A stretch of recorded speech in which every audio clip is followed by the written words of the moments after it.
Today's session is what we're calling a farmer-to-farmer conversation, where we've paired up two PFI farmers who we think would have a good time chatting with each other and whose conversation would be interesting and useful for others to listen to. So for today's session, we have Margaret Smith and Laura Krouse, who I will introduce in a moment. You are encouraged to ask questions or share comments to Margaret and Laura at any time, but please use the chat box in Zoom. And it looks like Ruth has already sent a message to everyone in the chat box in Zoom. If you were at a general session this morning, you might have been directed to share your questions or comments in the chat box embedded in your browser screen. But since we are all in this Zoom meeting together, it just makes sense if we share all our questions and comments in the Zoom chat, and I will copy and paste something to reiterate that again after these housekeeping items. I will be keeping an eye on that chat box and will relay those questions and comments to Margaret and Laura after they have chatted for a little while. And lastly, again, a note on civility. Please be mindful that we're a diverse group representing many perspectives, and especially that we're communicating in a virtual space. So please be generous with your questions and respectful with your comments, and uphold PFI's core value of providing a welcoming space for everyone to learn and share about farming and agriculture. Okay, on to the main act. I am very excited to welcome Margaret and Laura to today's farmer-to-farmer conversation. I have certainly enjoyed chatting with them both the last couple months as we've planned this session, and I am both grateful and excited they agreed to be here today. I'm going to give just like the most minimal introductions to them both, and then I think you will all learn more about them through today's session. So Margaret Smith and her husband, Doug Allert, operate Ash Grove Farm in Franklin County, Iowa, where they have a diversified organic crop and livestock operation. And Laura Krouse owns and operates Abbe Hills Farms in Linn County, Iowa, where she grows vegetables for a large CSA and other nearby markets, among other endeavors. And it looks like Laura's video just went out for a second, but hopefully will come back momentarily. And I will let Laura, it looks like I will let Laura and Margaret unmute themselves. And I think if they're still there, it makes sense if they start from the beginning, maybe the very beginning of their lives, but certainly I think people are interested to know about the beginning of your relationship with each other and when you all met. So you can take it away. So Lydia, you might tell Laura if she doesn't have any internet, can she call in by telephone? She can, yes. I wonder if we should do that, because it's really hard to have a conversation if she's not here. It's true, you have to carry the whole session on your own. Okay, I will get that started. Oh, okay. Let's see, she looks like she's there. Laura shared with us that her internet connection is not completely reliable, so it is a challenge. I'll just start. When Lydia called Laura and me and said, "Would you do this?" We thought, really, I don't think that's that interesting. And we kind of wondered what. Yeah, I mean, we can talk to each other, and this would be fun if we were all face to face, right? And we were sitting around and eating a meal, or so it's a little harder this way. It'd be a fun discussion, and there are enough of us that we can't be as free and open as we would like to be. But we thought maybe what is interesting or useful to people is, how does a person come to their conservation ethic? Where does that come from in a person's life? And it's been really great for me to sort of go back and re-examine that. How did I end up here? Why did I end up here? So that's kind of what we want to talk about. Laura, are you there? Just not so much fun without her. So sorry. I'm in the process of trying to, oops, sorry, there's some feedback there. I'm in the process of trying to get her on the phone. On the phone. Okay. And I don't have her cell number. I only have her household number. It's because Laura only got a cell phone a year ago. She fought technology. Well, I will share just a little bit with you. I grew up in South Central Iowa on a moderate sized farm at the time. Now it's a very small farm, 240 acres. Again, kind of mixed crop, feeder calves, feeder pigs. And my grandpa was the full-time farmer. We lived on the farm, and my dad worked with him part-time, but my dad always worked off the farm. So, you know, I had a perspective, both a farming perspective, but also a perspective of two parents who had gone on from high school and had some post-high school training. And so, you know, both of those things I think had an influence. One thing question I thought, Laura, I want to ask her, because I don't know the answer to this, even though we've known each other for a long time, is when did you first think you wanted to become a farmer? When did you know that? And I remember when I was a kid, but I don't remember what age. My dad, who sold animal health products, and actually for a while he sold human drugs as well, but he said, you know, Margaret, I think you should be a pharmacist, thinking about being a pharmacist. And I thought, great, a woman farmer, that sounds great. So however old I was, my vocabulary wasn't very good yet.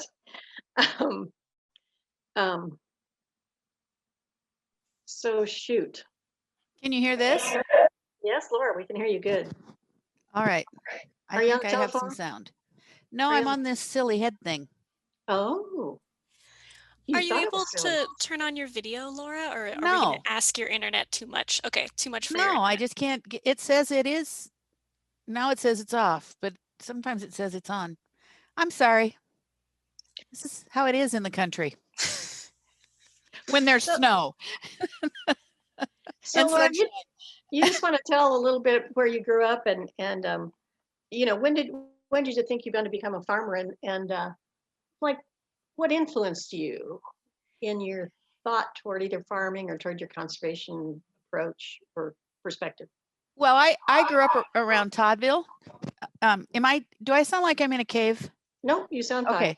Okay. So I grew up near Toddville, and we didn't farm. My dad was a teacher, but everybody we knew farmed, and all of our relatives farmed, and it never crossed my mind that I would want to be a farmer. But when I went to Iowa State, I wanted to study environmental issues, and particularly rural environmental issues. And so I ended up taking agronomy classes in order to be able to learn to do that. And back in those days, if you were an agronomy major at Iowa State, you had to work at least 6 months on a farm, not for your parent, or you had to work at least 6 months in agronomy, not for your parents. And so for 2 summers, I worked for the Soil Conservation Service as a student intern.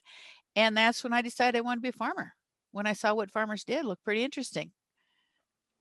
So I should give this background. So at the time, so I also worked for the Soil Conservation Service for 3 summers during college. And I don't remember comparing notes with you, Laura, when we were thinking about doing that. But at the time, so first of all, Soil Conservation Service, you know, was started in the 30s. And I was talking to a young woman about this recently, and she said, what's SCS? Well, it's been NRCS since 1994. So, right, they broadened their perspective to include water and air. But back when Laura and I worked for them, it was SCS. So we actually both spent part of our time in Southwest Iowa, but we couldn't go visit each other because I didn't have a car. But that was very influential for me as well. Now, I would call my dad a conservationist, and we didn't use that term. I mean, again, this vocabulary thing, we wouldn't have called my dad a conservationist, yet that's, you know, he was very interested in keeping the soil where it was. You know, and we did work with Soil Conservation Service on you know, getting farm plans, and he was very interested in keeping legumes in the rotation. And then later on, both he and I about the same time kind of got turned on to bird watching. And boy, oh boy, for me, bird watching is an important part of what's kind of shaped my mind. But so we both worked for SCS, and I will say that was important for me as well. You've seen soil erosion, but you know, we learned some in classwork, but then in really, you know, the mechanics of soil erosion. Now, I will tell you, back in the 1970s, we thought, and SCS thought soil erosion was a mechanical issue, right? If you just do enough practices and put enough terraces, and you would stop soil erosion. But it became much later that you start to see that soil erosion and resource erosion is more a social issue than anything else. And I don't know exactly what kind of turned me on to that, but that's a big shift in mindset. And I think it has been for SCS/NRCS as well, right? It's not just a mechanical issue. But Yeah, it was then. oh yeah, definitely. You just put let it me up. tell you, my first day on the job as an intern in Southwest Iowa was the day after a bulldozer hit a gas pipeline and blew up.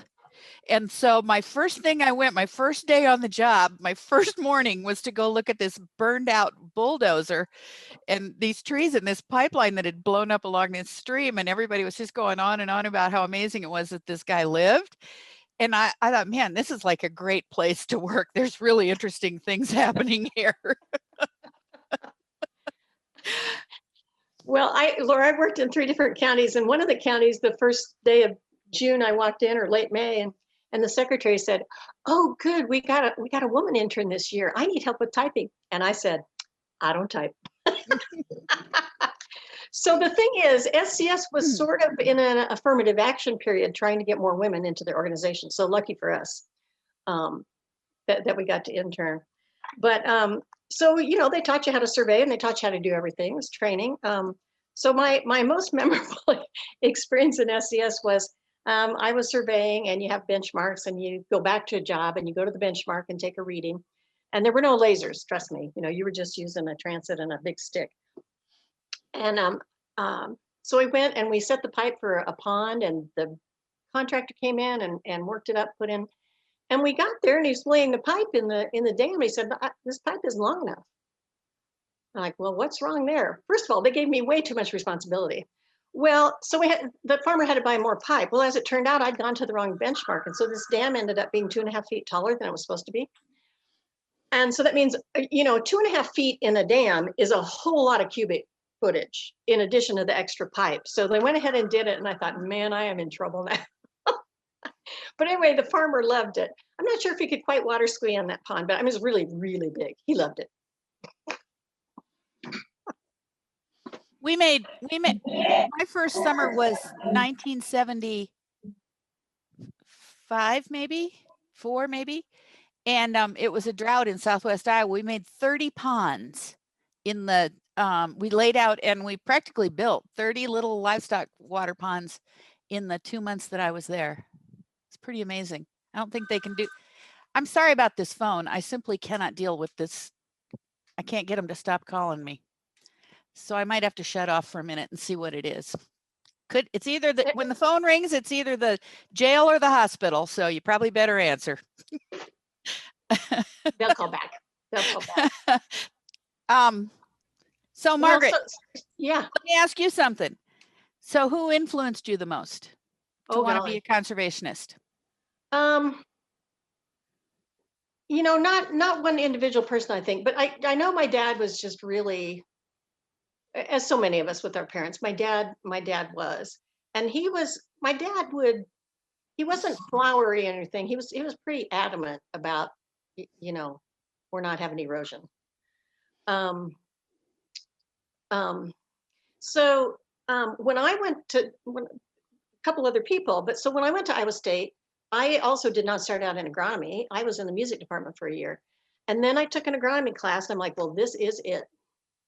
This is agronomy 114, where you learn seeds and you learn seedlings. And I'm like, this is like the greatest thing in the world. So there's an agronomy club for undergraduate students. And one night in agronomy club, lo and behold, who came to speak to us but Dick Thompson. Now, Dick Thompson, this was in the 1970s. And at that time, Dick was sort of seen as kind of a bit of a crazy guy, but he invited, he was close to Ames to come and speak to us. And he talked about his farm, and I thought, that is the coolest guy I've ever heard. So that's a long time ago, 1975, 1976. Margaret, can I jump in here? I was at that same talk, and I thought, this guy is out of his mind. There's no possible way this thing is going to work. No, I thought he was the coolest guy ever. And don't you remember people saying about Dick Thompson, well, he goes out at night after dark and sprays. Yeah. So I think that was influential. But all that said, so we both came through the agronomy department at Iowa State, and let me tell you, it's a wonderful, wonderful department. We've talked about this before. We think we got a wonderful education because there was emphasis on communications as well as knowing your agronomic skills. And then I also had this I kind of stayed in music activities. So I had this nice complement of the agriculture and the art stuff that was together. So that's been really great for me.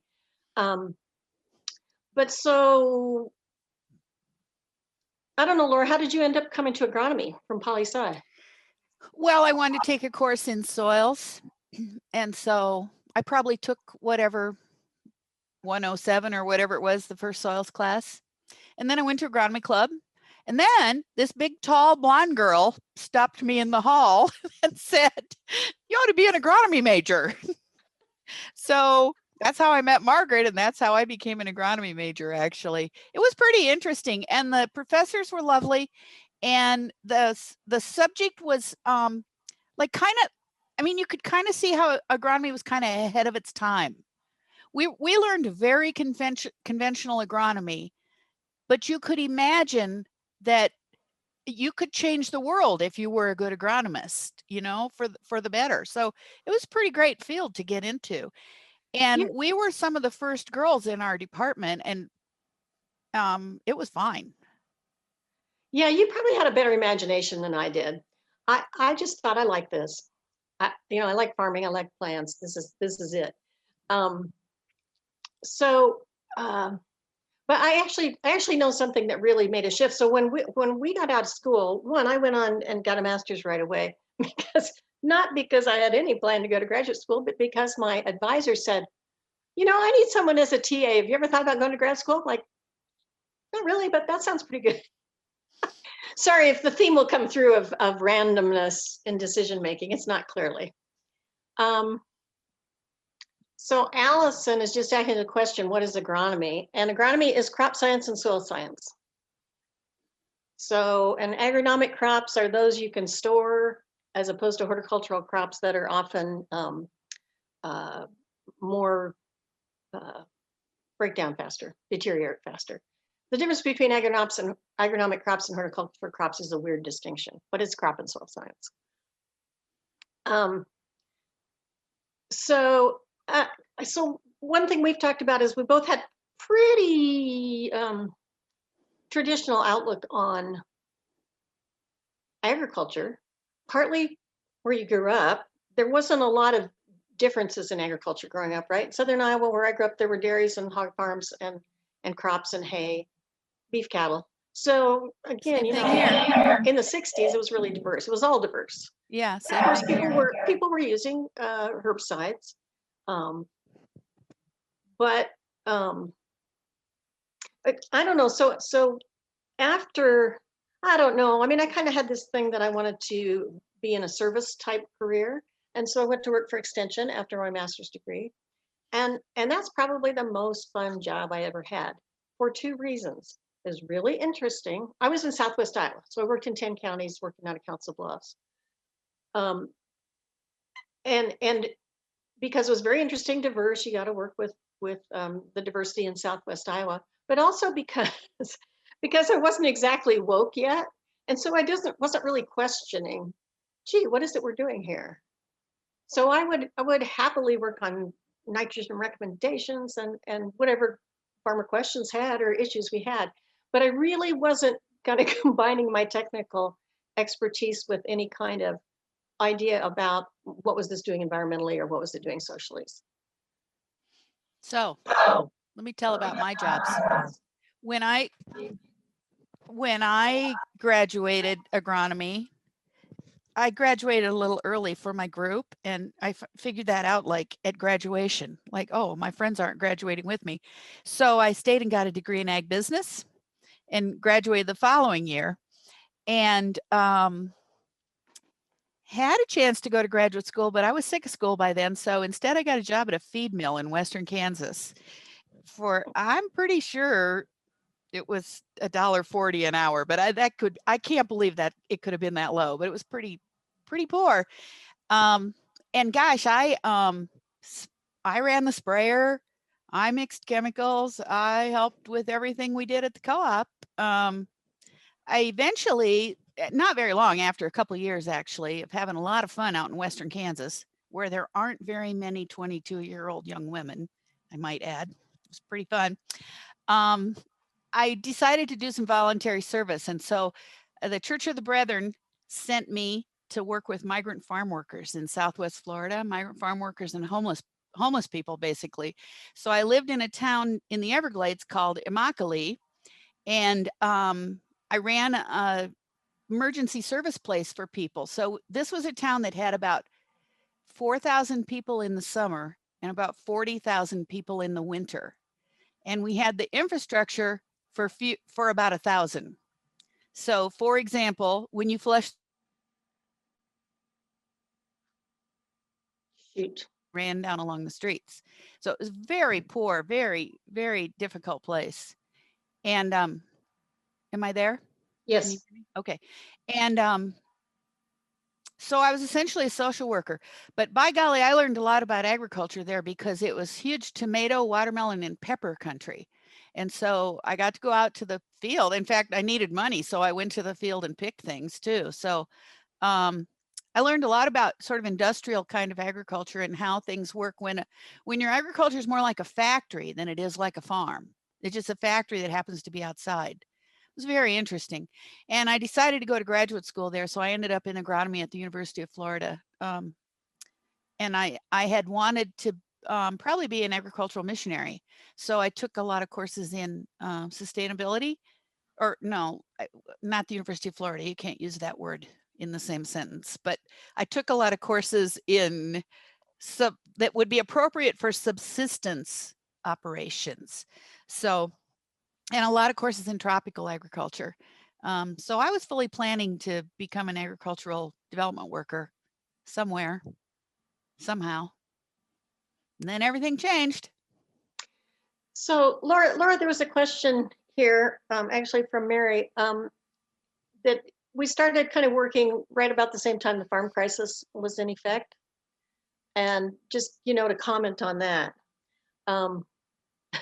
So the farm crisis really got the worst was, so Laura had gone to Florida to do service. And I had a friend who always said, I was working extension in Iowa, said, oh, Iowa farmers, all you got to do is throw the seed out there and it grows. It's easy to farm in Iowa, which frankly, if you're from some of the southern states, I can see how it looks like that. So I also decided to do service. I went into the Peace Corps and moved to Southern Africa. And this was really a seminal experience in my life and in my outlook on agriculture. So that was 1984. And so when the farm crisis was really getting the worst, I left. And so yeah, I think I was being a social worker. Yeah, and so I mean, halfway across the country, I wasn't so tuned into it. But Margaret, I came back to Iowa in 1988. I mean, I'm sorry, 1988. I finished graduate school and I had told my parents that I wanted to farm. At that point, I was pretty sure that I wanted to farm. And I said, if you ever find a farm that's pretty close to Cedar Rapids in Iowa City that has good drainage, tell me.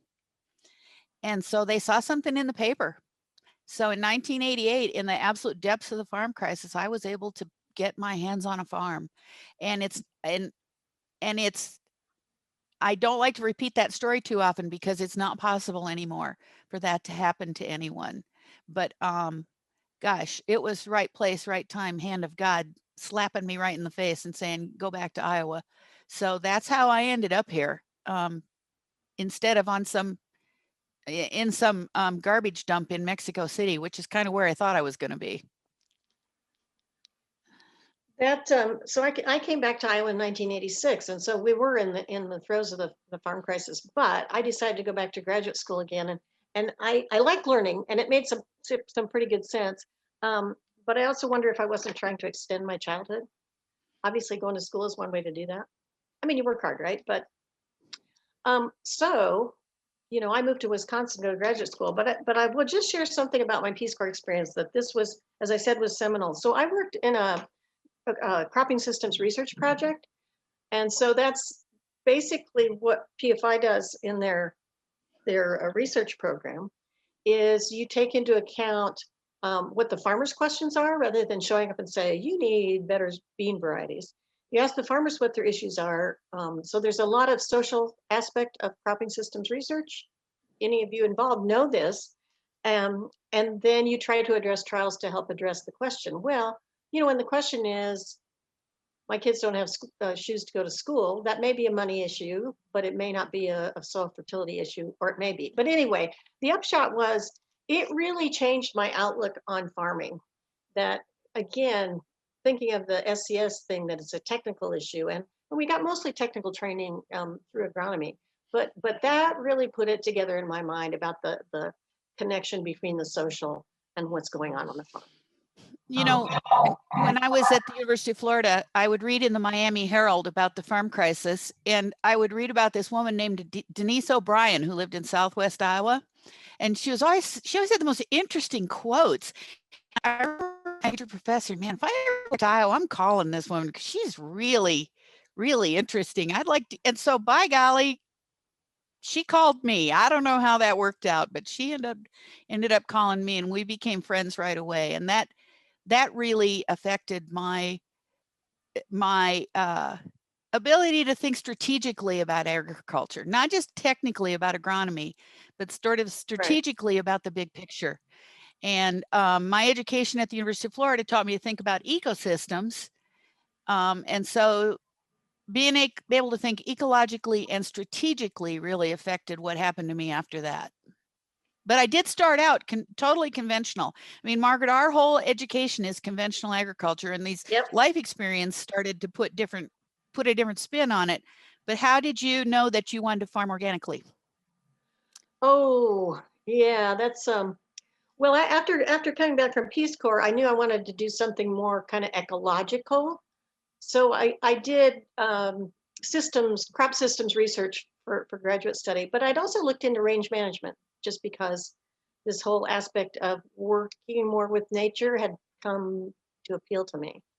So I always wanted to farm. I couldn't quite figure out how to do it. So my family's farm was pretty small. And I think I probably didn't have the guts to go out and take it on myself like you did. So when I married my husband, I got to farm. So lucky me. But so another influencer, and I mean, if anybody is interested, so I took a holistic management course. Some people I joined Practical Farmers when I came back to Iowa. And so there were some farmers using holistic management. So I took a course, and in fact, holistic management course was my husband Doug and my sort of premarital counseling. So we sat down for a week of training, and it's like, what are your goals? What do you really want out of life? How are you going to get there? And it was actually very, very valuable, in addition to what a minister did with us. But that was extremely valuable. And so then after we married in 1994, our first look at organic was, how are you going to make it on a small farm? If you didn't farm with families, it was a how are you going to make it? It was a financial, how are you going to do it? But, ironically, more complexity was appealing to us. The problem solving aspect was more interesting to us. And then when our kids were little, just the fact of not having to deal with washing clothes that had been used to spray pesticides was appealing. I mean, I was going to get a whole nother washer and dryer so I could wash the work clothes and the baby clothes and the diapers. And so that's the time we were switching over. And again, with toddlers, you went out to the field, and now you could dig down and check your corn germination, but you didn't have to worry about corn treatment.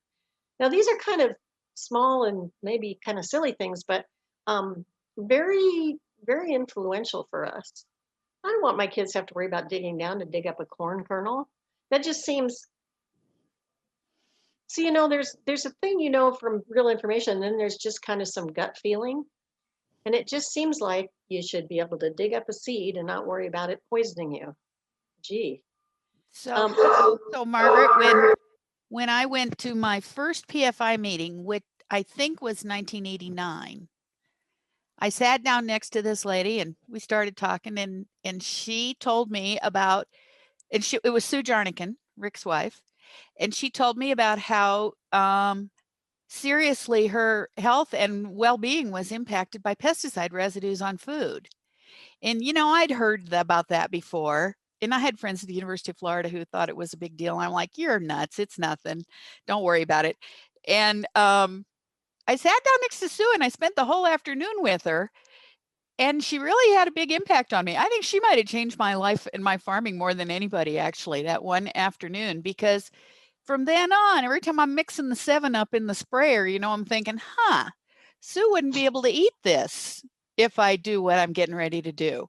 So I thought, well, if she couldn't eat it, maybe there's other people who wouldn't be able to eat it. So maybe just to keep everybody happy, maybe I should figure out some other way. So it took at least 5 years probably for me to completely give up on synthetics and try some different kinds of strategies. But I think it was totally PFI, and everything I know, I learned how to do in PFI. There's no doubt about that. But I think it was definitely that conversation with Sue that got me thinking about, is it possible to do this? Is it possible that everything they told me isn't exactly correct? Very possibly. Well, I mean, certainly for us, I already alluded to the fact that there was an organic market, with a higher margin per acre was very appealing. But then once we got into it, and again, this comes across sounding stupid, but it's far more interesting. And Yes.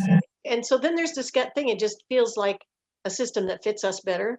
And there's another reason it fits us better. So if you're a conventional farmer and you need to expand, you have to be kind of aggressive, right? Go around and find land and talk to people. My favorite is people talking to widows at the funeral visitations. Can I rent your land? Well, neither of us are like that. We were just never going to. So when I talk about a system fitting you, there are a lot of reasons, a farming system may fit you. And one of it is just not the mindset of always expanding, wanting to be bigger, wanting to, and the kind of behavior and attitude that would take doesn't fit us at all, not at all. Laura, one thing, I mean, we talked again a little bit about, but is like, what influences this? So did you and I influence each other more, or did we get to be friends because we had a similar mindset?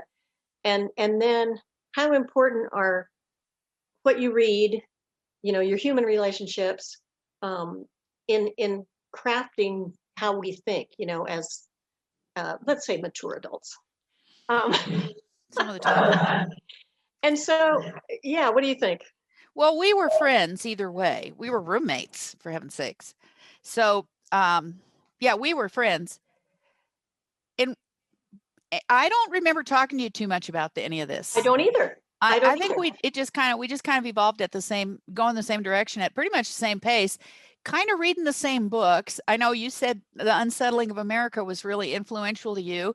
I totally remember where I was sitting when I read practically the whole thing at one time, Unsettling of America, because it was such an important book to change how I thought. Me too. And I read it in Swaziland when I was in the Peace Corps. I read it in Gainesville in graduate school. Okay. So yeah, so books and PFI, definitely PFI. The Unsettling of America is by Wendell Berry, and it was one of his really early books, published in the 70s. But I mean, to me, it was mind bending. So Margaret, we're getting almost to the time where we should take some questions. Sure. So I want to say that I want to know what gives you pleasure, but first I'm going to tell you me. And that is that I like it that I don't have to worry about my clothes and my equipment and my field and my food and all this stuff going. I mean, there's a little chicken manure on some stuff, but other than that, it's pretty clean here. And so I feel really good about that. And I feel really good about having a place for the birds and having some diversity on this property so that the birds and the insects have a little bit of a place to live. And I feel really good about having a diverse landscape where water can infiltrate slowly and soil stays pretty much where I'd like it to be. But the best thing is that I get to work with 20-year-olds and 22-year-olds every summer, and I get to teach them this whole different way. And they are very interested. They're like the people who want this more than anybody. And so I take a lot of pleasure in being able to be a mentor for young people and to provide really good quality food to my customers that I absolutely don't have to worry about. I don't have to like qualify anything they ask me because it's fine. So, and I kind of like being the strangest. Somebody's got a thing on here about conventional farms. Totally. Every 10 miles in every direction is totally Yeah. conventional farms. So I Yeah. kind of like being this little oasis. I remember some student from Iowa State was coming out one time and before GPS, and she's like, I didn't know if I was going to be able to find your farm. And then I just got up in the top of the hill and looked, and I knew exactly where I was going. So that's Yeah. what gives me pleasure. What about you? Well, just that thing about being able to spot your farm. Same thing. If you look at aerial photos of our county, you know, and you're trying to zero in on our farm, well, there's something green in the wintertime. You know, you can tell it easily. Um, well, I just to qualify too is I have always worked off the farm full time, even when our kids were little. So my husband started farming pretty much on his own without family support, and financially, like many Iowa farms, my off-farm work has been important in supporting our farm dream. I'll tell you, seeing birds on the farm gives me joy, and we're having some bald eagles this winter, and I'm not a big like life lister like some birders are. I think that's a little weird, but I really enjoy seeing diversity. We were blessed to be able to buy a farm that was contiguous. My husband's family has 120 acres, which is why we're here, that we rent. But there was no house, there was no water. We were lucky to buy a farm that had some rough ground as well as good crop ground, so pasture ground. And so I'm telling you, just walking the pasture and listening and looking and smelling and feeling um, gives me a lot of pleasure. Um, so we also usually have one employee. Was full time. Now we've decreased our farm size somewhat. We have a part-time employee, and that's also gives me great joy working with young people. Now Doug does the majority of the work with them, but you know they're just young, they're fresh, they're eager to learn, they're not jaded as we might get sometimes. Um, Hello. but Who's calling, please? Sarah, I'm in a Zoom. Can you call me back in about a half hour? I don't think I turned off the sound either because everybody's laughing at me. So yep, okay, we're laughing bye. at you. Okay, bye.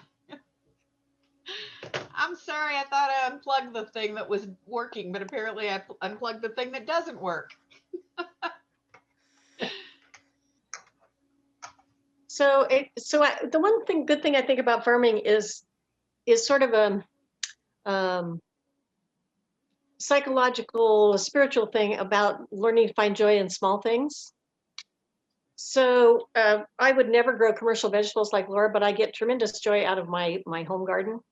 I'm a pretty avid home gardener and canner and freezer and all that, and nurturing plants gives me a lot of joy. I will say, as a plant person, you know, sort of through and through from training to thing, I actually, if you ask me, I feel like livestock are the life of the farm. However, and like right now, my bees are dead, and I'm really anxious to get bees again because the animals are the life of the farm. Yet, of course, it takes both the plants and animals interacting. Laura, you had a quick question in the chat about how many acres you farm and what you grow, and you responded just to me. So could you tell everyone how many acres and what you grow? It's 72 acres, and it's about something like 6 or 8 acres of vegetables, probably, and the rest of it is hay or open pollinated field corn. When I bought this farm, I bought it from a family that had a variety of open pollinated corn that their grandpa got from the World Corn Exposition in 1903. And they kept it going till I showed up in 88. And so I've kept it going too. So I also, in the wintertime, then I sell seed for open pollinated field corn. But I don't have any this year because if the wind blows 140 miles an hour for 40 minutes, your corn falls down. So I've just got enough. I just got enough. We picked up off the ground to grow some more this year, but often I have seed corn for sale.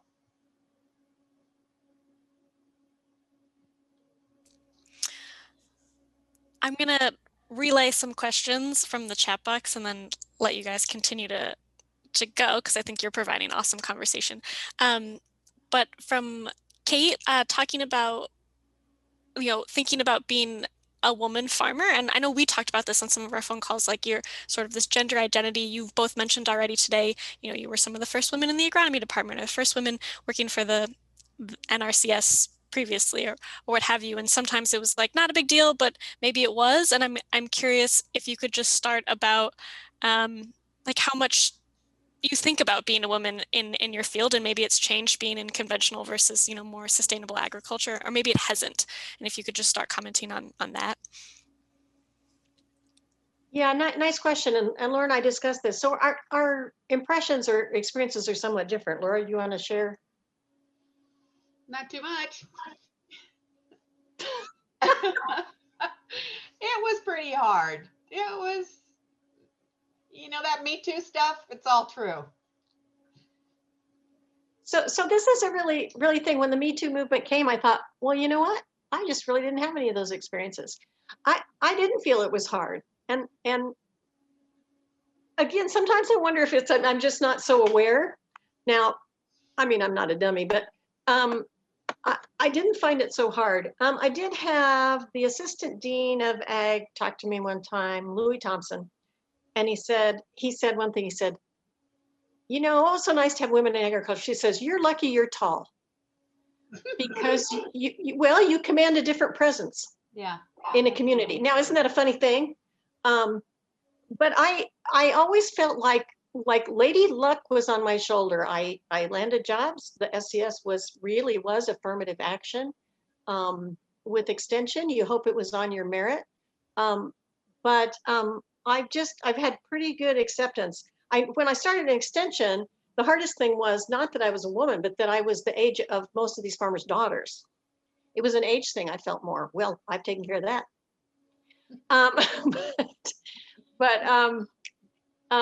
there were some guys that would try to be goofy or something, but I didn't struggle through this. And either because I was fortunate or I was unaware. And so Laura and my experience was quite a bit different. I wasn't driving a feed truck either. And that's a little different position, in the late 1970s. Yeah. They can chase you around a calf feeder out in the middle of a pasture when you're the feed truck. Yeah, see, that never happened to me. And maybe I looked like I would have decked them. I don't know. That just never happened. Yeah, I had quite a bit different experience. And when I came here, I was a little bit older. When I settled back in Iowa in '88, I was a little bit older and a little bit less willing to put up with it. But you don't want to be burning your bridges when you live in a rural community and you depend on your neighbors for help. You can't be too smart-mouthed, because it'll bite you later on, when you need them.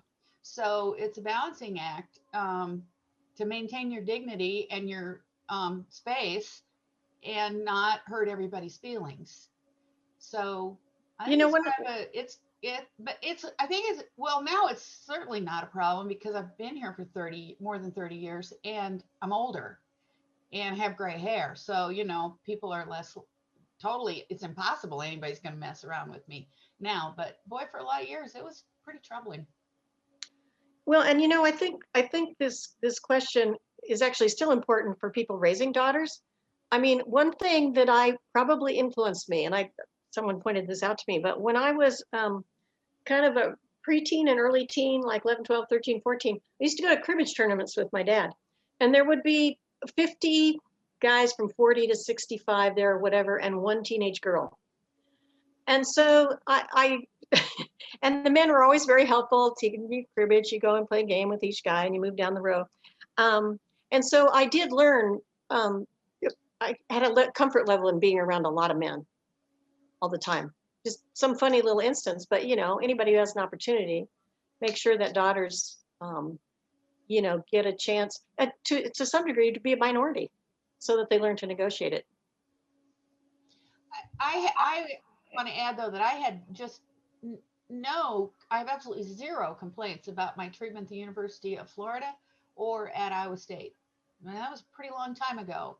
And it was, I felt very much an equal member in both situations, equal members of those departments. Yeah, I would agree. And the thing is, sometimes there are a few key people. And at Iowa State, John Pesick was the head of our department, and he championed women. Yeah. And sometimes it's so key people. Also, as head of the department, he influenced the other people. But of course, we had no women professors. And of course, now look, Mary's there, and along with a number of other women. But there were, and you, I remember thinking, well, I wonder if you could be an agronomy professor. I'm like, nah, they all have a wife at home cooking for them and, washing their clothes. I said, I don't see how that would work. But obviously, we know in this era, women and men and families negotiate those things somewhat differently.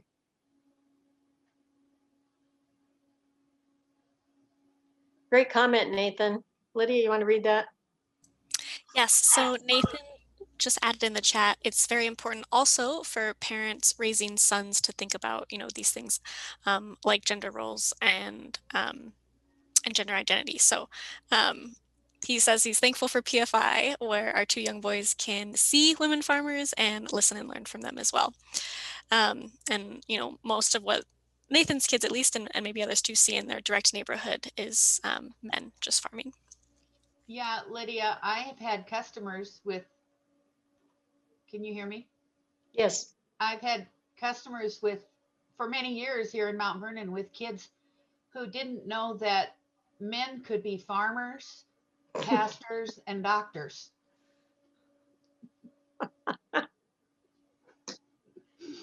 That's great.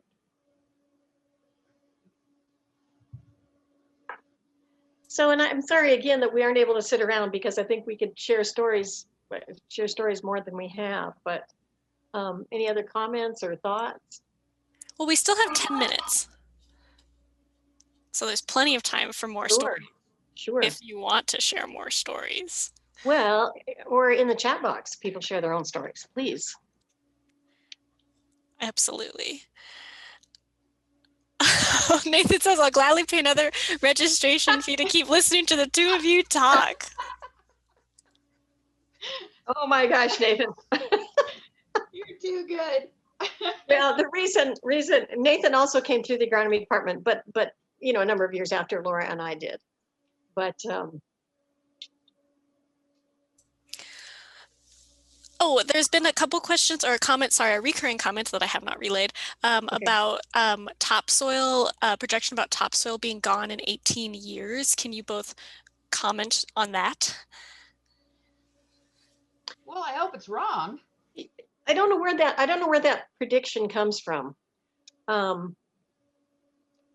So, I mean, one of the most important things about that comment is how well are we monitoring what's happening with soil erosion? And we've kind of gone away from talking about soil erosion, soil conservation, to talking about soil quality and soil health, with the understanding that if you have good soil quality and good soil health, it will be staying where it is.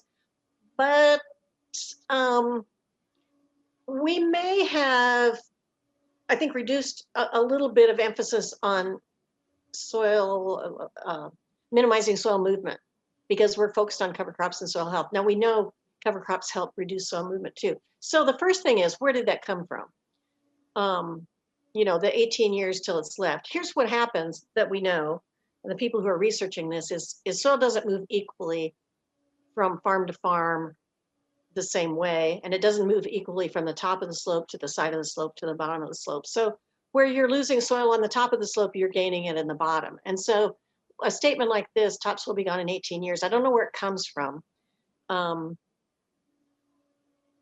Yeah, I mean, this takes a lot of expertise that I don't think either of us have, but you can drive by, I can drive by my neighborhood, and you can see spots, particularly kind of on the shoulder slope, right? You have a slope that comes down, and right where it starts to drop off is just shoulder slope. You can see those areas, those are eroded, that the topsoil's gone now.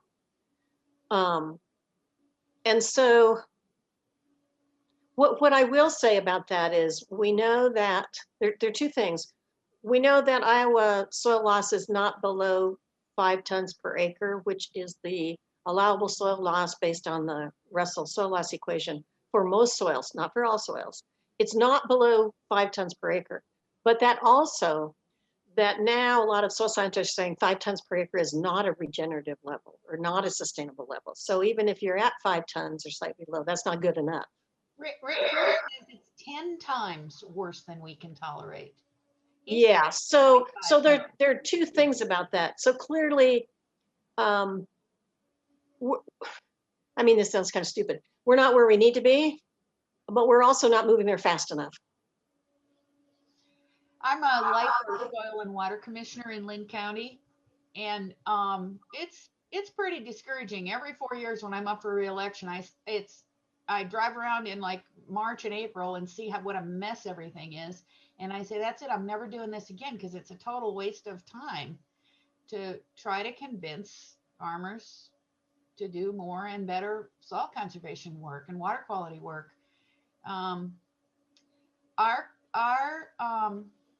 It's very, what Margaret said, it's very slow. Our conservation district submitted a resolution 2 years ago, back when we had conference for CDI, that we thought that that there ought not be cost share available for people for the ground I'm saying this wrong. That we thought there ought to be a requirement that you couldn't farm within 30 feet of a stream. Okay, that within 30 feet of a stream, it needed to be perennial vegetation, either grass or trees or shrubs. And so Minnesota has that law now. Right, it's like Minnesota. You could graze it, you could grow some sort of tree crop there, whatever, but just within 30 feet of every stream, you wouldn't be able to farm. And amazingly, the conservation districts of Iowa voted to support that resolution. And we sent it, we were stunned. We were absolutely stunned. We figured we were going to get laughed out of the place. And instead, they supported it, and they sent it to Iowa and IDALS, and it didn't even get a discussion. I mean, the state committee and whoever, I can't even remember who all was involved, but whoever goes ahead with those kind of resolutions said, no, absolutely not. That's not how we do things in Iowa. Well, gosh, that's pretty low hanging fruit. If you can't agree that you're not going to farm within 30 feet of a stream, then I'd say your desire and willingness to protect water quality is pretty low. And well, but Laura, that's a perfect example of, technically we know how to solve soil erosion. We know all the technical challenges to do so. You know, changes in tillage, changes in cover cropping, terraces, whatever. But the fact of the matter is, socially, we can't get it done. Yeah. And it's really more a social issue than anything else. Yeah, you're right. Yep. Yeah, and Eastern Iowa always experiences more erosion in Southern Iowa than where I live, which I live on the Des Moines Lobe, which is pretty flat. But I'll tell you, I was an assistant soil commissioner for a while, and in going to meetings, we were talking about HEL land, and one of the commissioners said, well, I don't have any erosion on that field because it's not HEL. And the district conservationists and I looked at each other and went, you can have erosion on fields that aren't HEL. So I'm like, wow, if the soil conservation commissioners don't have that good an understanding of that, we're in trouble. You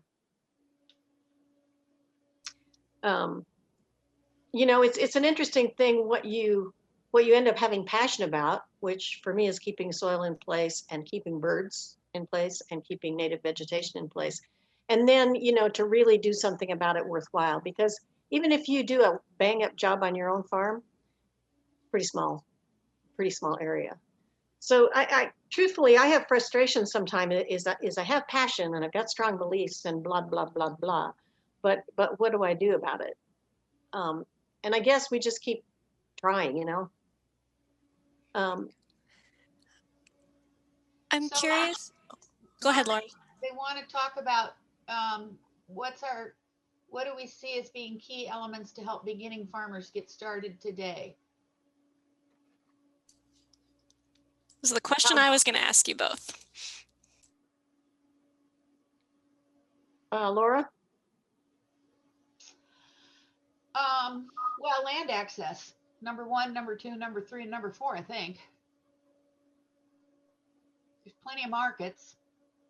and we can teach them, we can give them experience, but finding a place is pretty darn hard. And I don't know why it has to be so hard. I, for example, know a number of widowed ladies who have farmland and a house and water and electricity, and they want to move to town or get off the farm.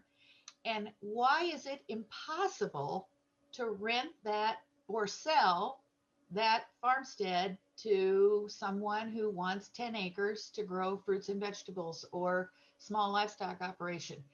It's the taxes, I guess, but I imagine there's more to it than that. But I've tried to help young people find access to land, and I've talked to lots of old ladies, and they say we think it's a really good idea, but we can't do it, and that has to be solved. Yeah, yeah, Laura, one is capital gains tax, but the other is something that I think we hang on to too tightly in Iowa is it's the family farmstead, and we don't want it to go out of the family. Well, fine, so it's going to go out of farming.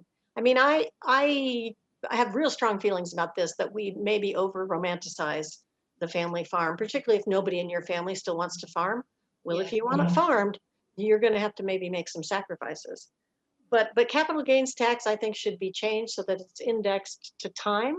And so if you increase the value of your land over 40 years of ownership, you know, that it's indexed to some type of inflation rate that you would pay little or no tax, as opposed to someone who bought stock and it went up the same amount of money and you sold it the next year. So I think capital gains should be indexed to time. Land access is pretty important, but many people ask this. If you want to farm, also really try to marry somebody who wants to farm, because it's really hard to do it. This is kind of a hard program, let me tell you. It's a long and a lot of work. Is you need somebody who wants the same thing you want. And if they don't, it's going to be harder for you to achieve it, and or you'll have marital stress. Now that sounds dumb. I mean, that sounds a little unorthodox advice. That's not dumb. But so we need, and this has been talked about ad nauseum, we need different models of land access where people can have long-term access, like for a lifetime of farming, but you don't never have to buy the land, because with most profit margins on most ag enterprises, you can't afford to buy the land, start farming and buy the land, unless you've got an influx from someplace else. So what do those alternate models look like? Of course, you need access to land.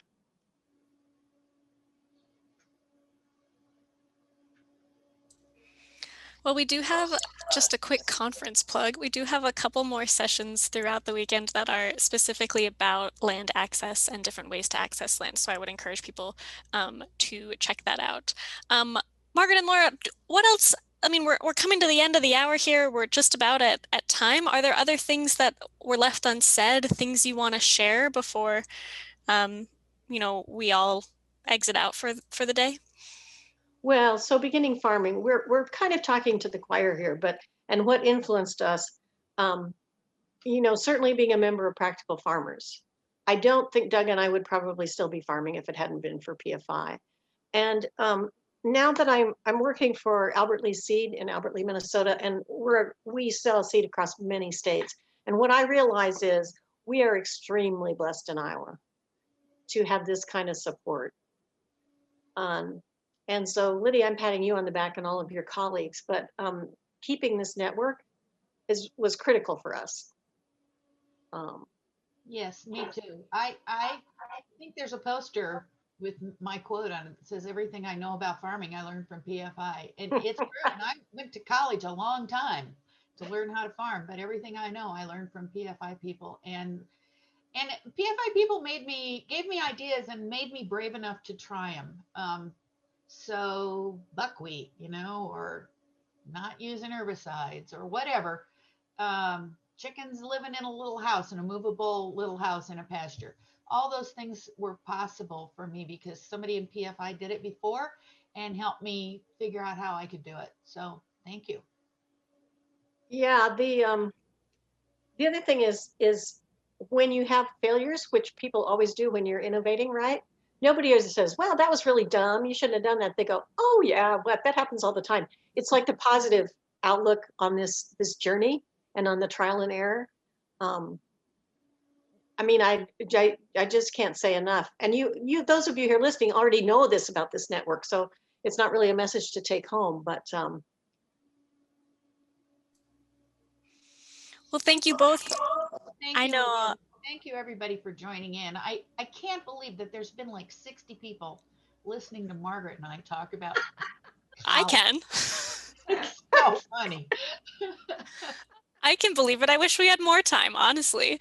And I just want to say that I think I echo all the staff here that, we're always humbled and love working with all of our members, and hope that you all, our membership continues to grow and we continue to reach more people and get people more inspired. And, you two are certainly ones to look at and be inspired by. So I really appreciate you taking the time to share your experiences and your stories with us today, because it's been a real pleasure, and it's been yeah, just a real pleasure. And I know that I'm not the only one who's really enjoyed it, as you can see from the chat box there. So thank you both.